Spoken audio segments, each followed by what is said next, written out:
apoio como esse aí no nosso canal, beleza? Aí eu tô parado aqui porque não me deu o alerta ainda, né? Se ele vai começar a andar. Aí eu falei, para que para ele. Pessoal, e também deixa suas mensagens aí no campo dos comentários, beleza? Se vocês quiserem uma live desse jogo, é só vocês falarem, tá certo?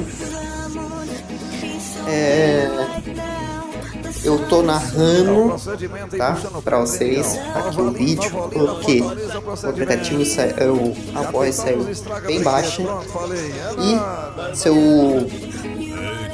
se eu tento gravar, já deu o chamado já.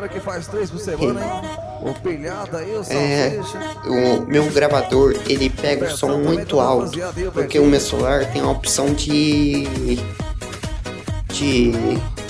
display de som bem bom, né? Bem alto.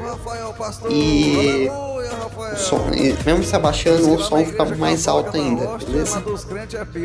Bora que bora. Bora viajar com a Fiorino. É o pastor então aí, Isso aí. São Geraldo, Miguel.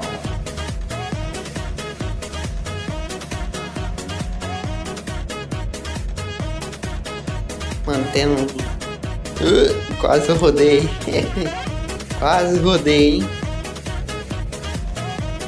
Fiorino é braba. Fiorino das braba.